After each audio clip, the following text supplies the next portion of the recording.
Hey, you. Hey, look. The camera's over there, dude. Okay, anyway. This week on Hands On Photography, we're going to hang out with these two little models right here. It's going to be a fun episode. Check it out. Hands On Photography is brought to you from LastPass Studios. Keeping passwords on notes or spreadsheets doesn't work anymore. LastPass easily keeps track and creates unique passwords for every site you use. Visit lastpass.com/twit.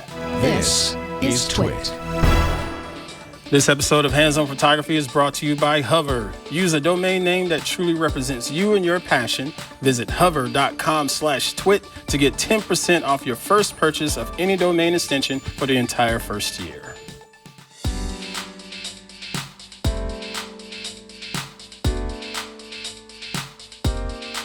Hey everybody, I'm Pruitt. Hope y'all are doing well. I'm unbelievable as always here at the beautiful LastPass Studios. TWiT.tv, and this is Hands On Photography. Appreciate y'all hopping in each and every week to join us, or we like to sit down and talk about all the different tips and tricks that are going to help make you a better photographer. Whether it's using a smartphone or a fancy mirrorless or DSLR, doesn't matter. Or if it's talking about diving into the apps such as Lightroom, Photoshop, or today, Snapseed. Yeah, we're going to have all kinds of little different tips and tricks. So if this is your first time catching this here podcast, I need you to go ahead and hit subscribe right about now in your favorite podcatcher of choice. Hit subscribe, download all of the other episodes that you haven't watched just yet, and then hit that share button so other folks can find out about it too. And if you're just sitting at your computer, hop on over to your browser and hit twit.tv/hop. And that'll give you a list of all of the shows that we've had here in the past at TWiT, and you'll be able to see all the different subscription options there too. Apple Podcasts, Pocket Casts, all of those different podcatchers out there that everybody loves. Okay. All right, so we're going to go ahead and get started with this week's show. We're going to start with some feedback, and then after the feedback, we're going to get into the actual tutorial for the week. So let's go ahead and get started. First up, I got some feedback from Mr. Bruce Parcher. Bruce sent an email over to me, basically saying, hey, I appreciate your show. I really do love it. Just warmed my heart. Thank you, making me blush a little bit. But he went all the way back to the first episode where we talked about Snapseed. And he said, you know what, Snapseed has been pretty good, and it allowed me to save some images and really make a couple of my images pop. So thank you for sharing that. And so, Mr. Bruce, yeah, I agree with you 100%. Thank you for sending your email over. And you allowed me to share the picture that you sent, and I'm going to pull it up on my screen now. He took the image on the left, snapped it, put it into Snapseed, and give it a little bit more drama, a little bit more life. Black and white. I love it. Nicely done. Everything just looks spot on. You could have done this in Lightroom. You could have done this in Photoshop. But if you got a smartphone, just do it on your smartphone. I have Lightroom and Photoshop and all of that stuff, but I also like to use Snapseed on my phone from time to time. And right now, I'm going to pull up Snapseed on my phone and share it with you. Just take a look at an image here. So we'll go to my screen. Boom, you should see my screen now.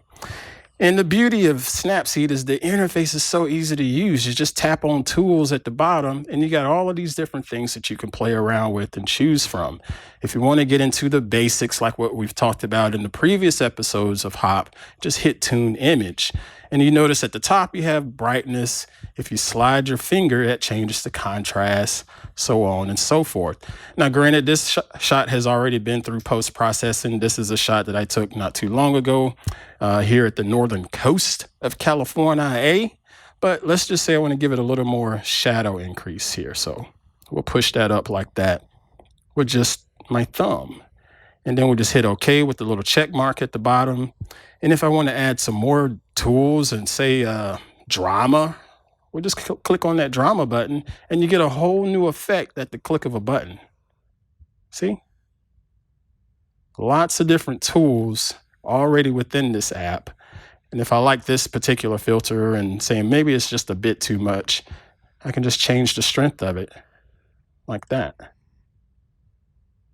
And another thing that's underrated about Snapseed is you also have the support for RAW files. So if you're shooting with your big camera, your DSLR or mirrorless camera, and you got camera RAW files from Canon, you can pull them into Snapseed and it will totally tackle them and let you go through all of the post-processing like what I'm doing here. And then, of course, if you're ready to share it out, just hit export and share it out to all of your favorite social media lines of choice. Outstanding app. Definitely one of my favorites when I'm not tackling the world of Adobe, whether it's Lightroom or Photoshop or Premiere or anything like that. Really, really, really solid app, and that is Snapseed. So, Mr. Bruce, thank you for sharing that. He doesn't have a social media account, so we're not able to share one of those. But your image, my man, love it, love it, love it. Now, next up, we got another email. This one comes from someone I've seen on Instagram for a little while now. The Instagram handle is Jonathan Blade, and I hope I'm pronouncing the name properly, Thandy Woodard. Thandy sent an email basically saying, hey, I took a couple shots out and about, and the significant other said, you know what, I like if you were to take this particular shot and give it an angle when you snap it and just go from there. And a lot of times, you know, I'll give everybody some grief when they send in their photographs and that horizon line is tilted like that. Drives me nuts. Just fix your horizon line, people. But there is an art to that. If you look up Dutch angle, you'll see that there are some photographs or even movies, they will film at a Dutch angle, and the angle is really, really, you know, steep. But there's a reason for that. It gives you an artistic look, and it makes your eyes focus a certain way within the frame. So I'm going to pull up his shot here. He's probably most famous in the old Batman, Adam West Batman thing. So. Good. See, Mr. Victor, you always on point with great examples, man. Goodness, love it. So this is Thandy's shot here, here in Lightroom. He sent it to me, and he's got his beautiful Dutch angle and insane post-processing. He just went totally heavy on it, and I get that. Sometimes that really works and brings out a lot of the drama in the shot. And he says, you know what would you do to this particular shot? So he sent me the file that's just plain and raw and said, have at it. And for the most part, I would do pretty much everything you did. I would pump that contrast up right here. Take the highlights down so we can get some more cloud detail. See how that brought the clouds out a little bit more? Take the shadows up some because I want some more vibrance inside of the church building here. Get to the clarity, and I'm going to crank the clarity just to really go nuts on it. Dehaze, we'll play with it. I doubt it needs it. Yeah, just a touch, not too much. And then see, unlike him, I'm not going to put too much saturation in it. I think that's a bit much. So I'm going to go back right about here, just a little bit, not too much. And then I'm going to go back to the shadows, push it up a little more. There. So we're looking good. Now, the angle is fine, but my problem is this bottom left of the frame, the bottom third of the frame. That doesn't add to the image, in my opinion. So now I'm going to go back and I'm going to crop all of that out. It doesn't add to it. Just going to pull up like this. Go over a little bit more. And heck, I'm even going to just play with the rotation a little bit more. Why not? That speaks to me. Don't know why, but it does. Something like that. Hit OK. We're done. And if we really want to get nitpicky about it, I'm going to click my adjustment brush, and I'm going to try my best to hide more of this over here. We're going to make our brush bigger, and I'm just going to paint in this bottom area. And I'm going to drag the exposure down to try to hide it.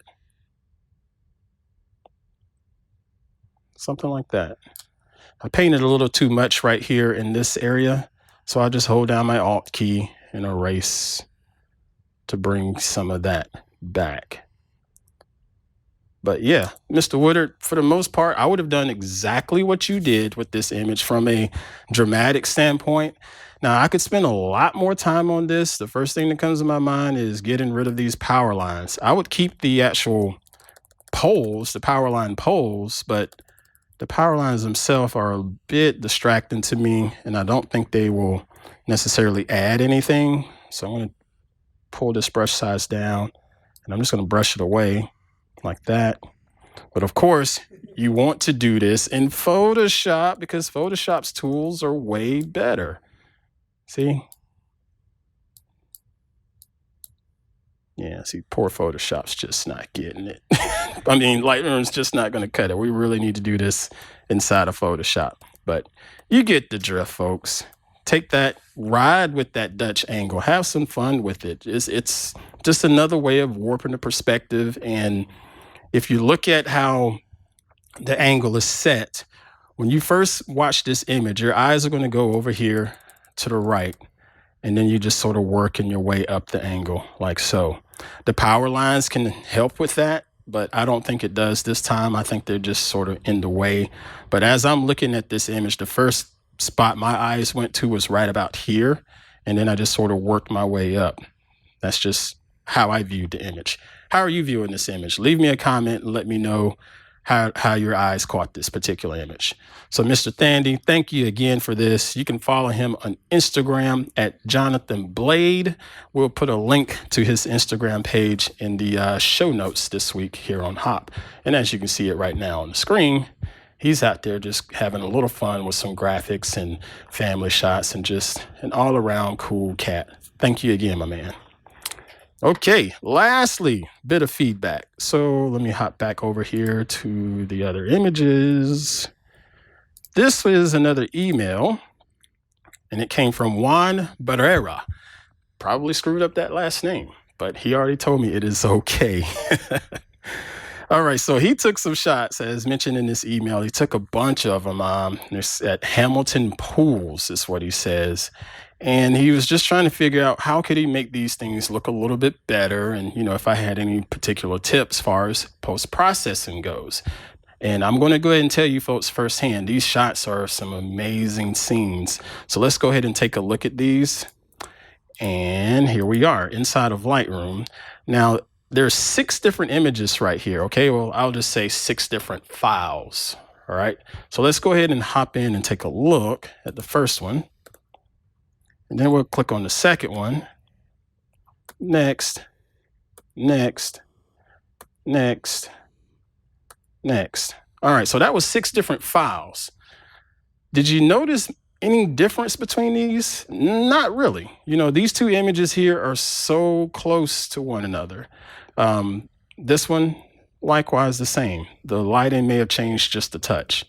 And same goes for this image. It's just slightly different. So my first tip to you is, I know hard drive space is a lot less expensive nowadays, but if you start thinking about how many photographs you're going to take throughout a year, I'm not talking a couple hundred, I'm not even talking a couple thousand.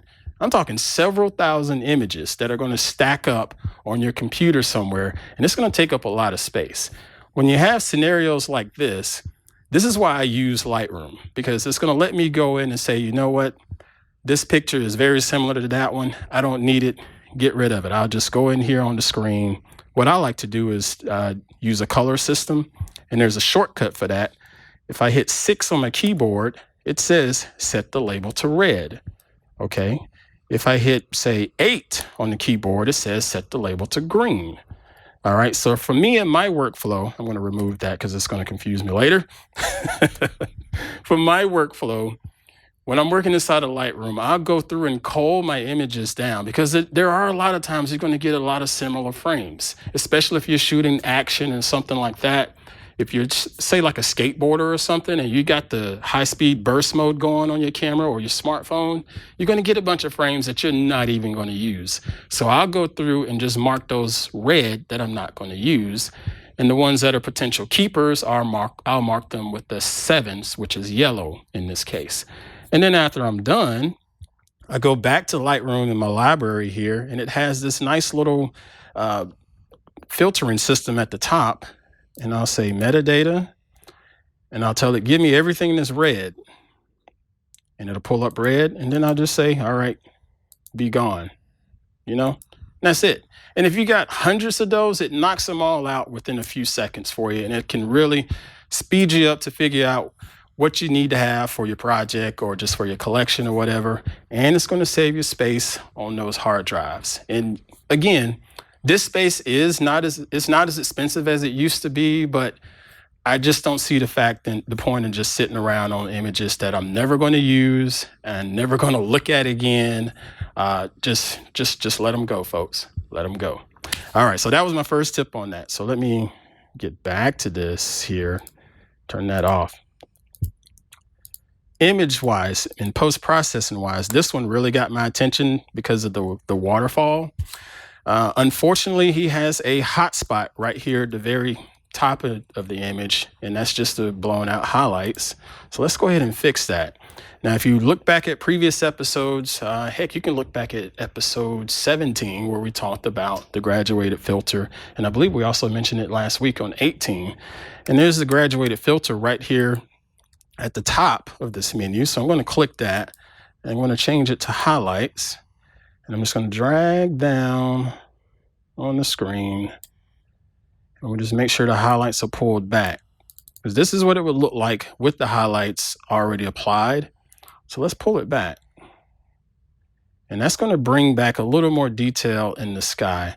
And as a matter of fact, I'm going to take a little bit of the exposure down too, just a touch. So now our eyes are not sort of distracted by this big old hot spot in the upper left of the image. Our eyes are already looking straight at the most beautiful part of the image, the waterfall. So now you can go in and do your regular post-processing, such as bringing up the exposure just a touch, because it's a little dark, which is okay. Bring up the shadows a little more.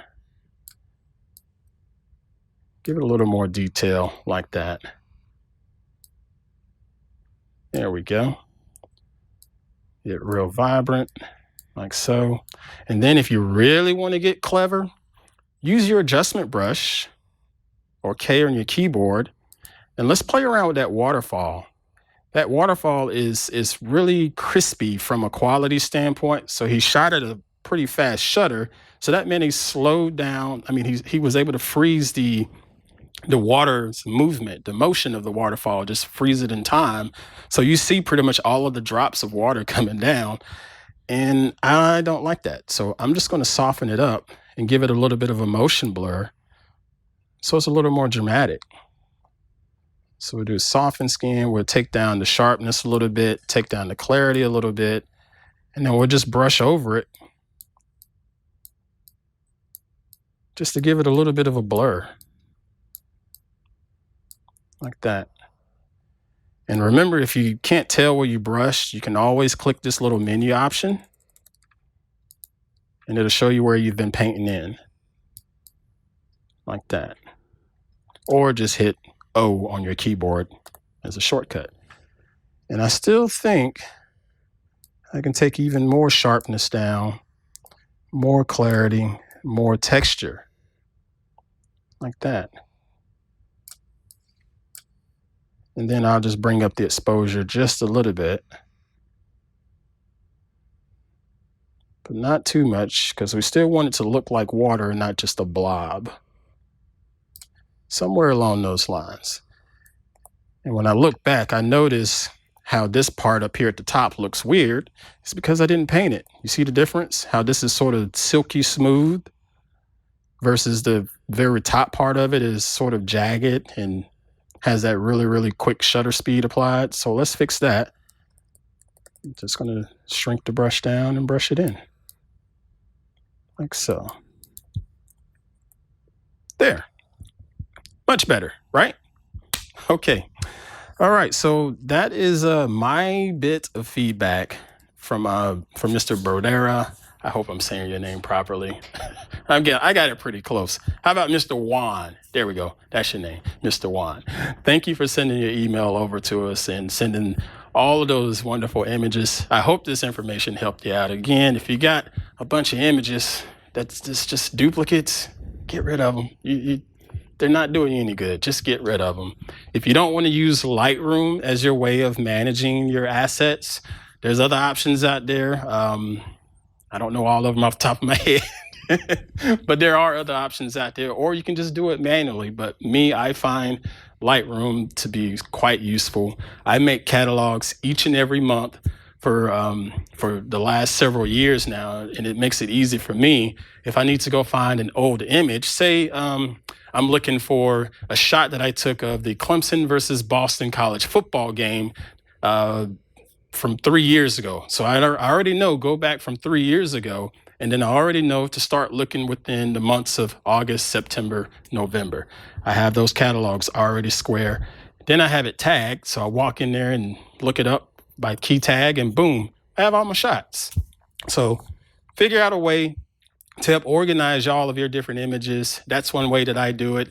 Lightroom makes that really, really easy for me, and I suggest you give it a try. All right. Sometimes it's hard to get rid of. Sometimes it's hard to get rid of stuff. Yeah. Look, dude. I know you love your stormtroopers and stuff here, but you don't need 50 pictures of them, Mr. Victor. Come on, man. Well, like if you're a new parent, yeah, you think you're going to want all of those later. But I do see what you're saying. You are right. All right, so you do. So now you struck a nerve. All right, so it's funny you bring this up because just recently, my hard-headed kids and I, we were chatting, and Queen Pruitt and I, we were all chatting, and our youngest one brought up, you have all of these pictures of my brother. You don't have as many pictures of me, and yada, yada, yada, yada, yada. And I had to tell him, I said, look, man, back when you was born, hard drives were expensive. That's true. And so I had to sacrifice some. I had one division where digital cameras were still new when one was born, and then the other one we had the phone cameras. So they're so easy there's to more get on them, one. man. Yeah, it's a lot of different factors, but again, to each his own. I know that I don't want to keep buying storage every other year like I'd had to at one point. Just get rid of stuff. If it's not adding any value, let it go. For real. All right. Now, we're going to take a few seconds to thank this week's sponsor. This episode of Hands On Photography is brought to you by Hover. Hover is a jumping off point for many entrepreneurs, and they want you to start your business with a domain name that truly showcases who you are. They have over 300 domain name extensions to choose from, and no matter what you want to build, there's a domain name waiting for it. Visit hover.com/twit to get 10% off your first purchase of any domain extension for the entire first year. That's hover.com/twit. Thank you very much, Hover.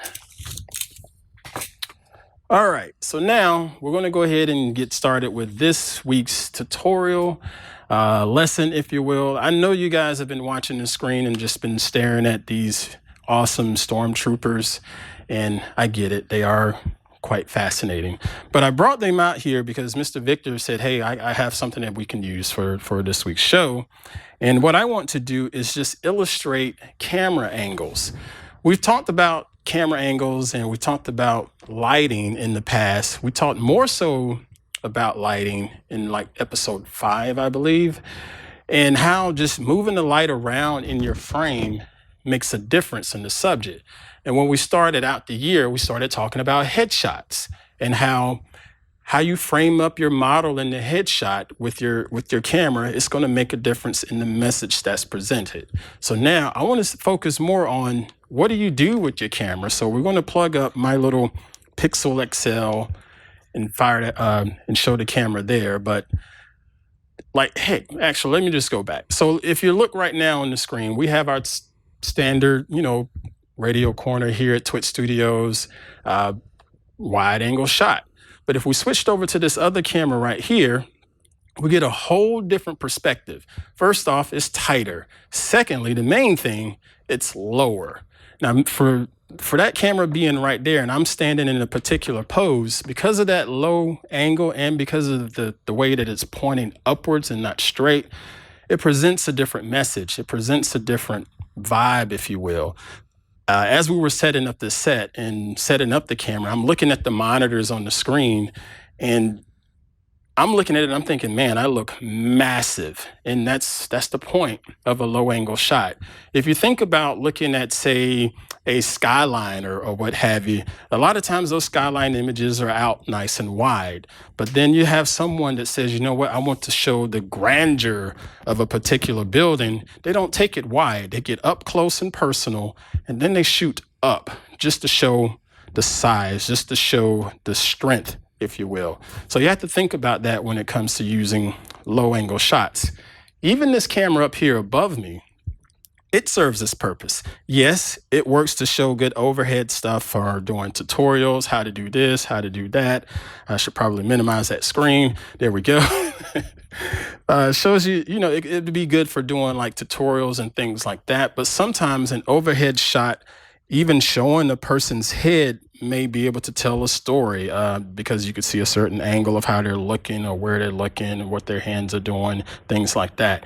All of that stuff makes a big difference. So you can look at it from the perspective of a straight on camera, eye level, lower angle, something like this one here. Look, even if it means looking straight up my nose, it's going to present a different story. So I want to show you some more examples of like that you can use with your phone, and you can try this stuff at home.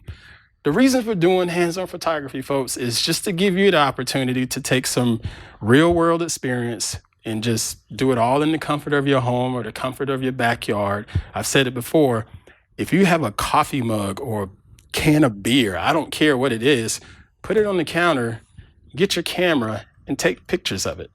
That's all it is. And you're going to take the time to play around with the different angles, and you'll be able to see what your camera can do.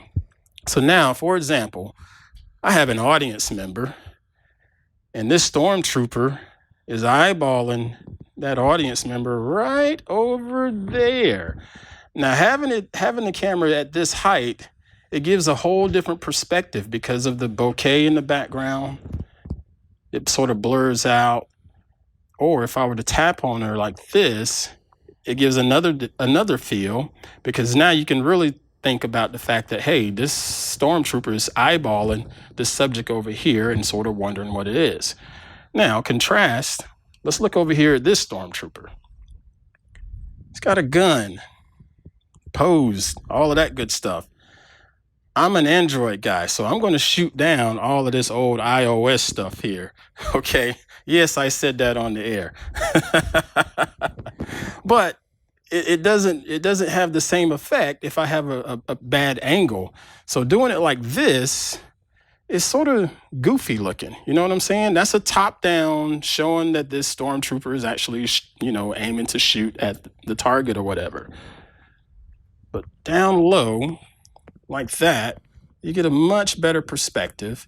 And even if I wasn't even showing what's being shot at, okay, this angle is a lot more menacing and tells a much better story. So you would snap that shot and go ahead and pull it into your post-processing and crop it down and do all the other extra effects and things that you want to do with that image just to sort of bring out that story. But I mean, folks, it's just that simple. You can just grab yourself something like this little glyph that I have. This is a Studio Neat glyph. Movo makes a couple different products similar to this. Mini tripods, anything like this that can help you change the angle of your shot, okay? And also keep in mind, not just the depth and height of your shot, keep in mind the actual tilt, okay? Because again, if we went back to this camera is a lot lower when it's looking at me, but it's also looking upward. It's not looking straight at me from an eye level standpoint. It's looking upward, because that tilt is going to give a whole different point of view and a whole different perspective. Now, if we had some fancy editing going on right now, we could turn the screen, have like a dark filter on it, put some clouds over it, and I could stand like this. And that's a whole different perspective. Versus going back to this screen and this camera, nice and cheery and a whole different vibe. And this is just a whole 2 feet difference in camera height and camera angle. So it makes a big difference. So when you're out there practicing your photographs, think about your camera height, camera angle, in addition to those previous episodes where we talked about lighting, okay? So that is it. That is this week's quick tip.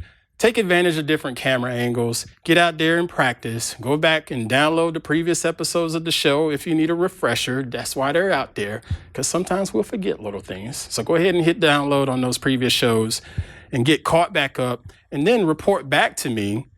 Just go ahead and shoot me an email, hop@twit.tv, and show me what you've been working on. I'm curious. And if you want a critique or criticism, feel free to let me know. I will critique your shots. If I like it, I'm going to tell you. If it's something that I think could be worked on or improved upon, I will tell you too. But I won't be a jerk about it. I promise.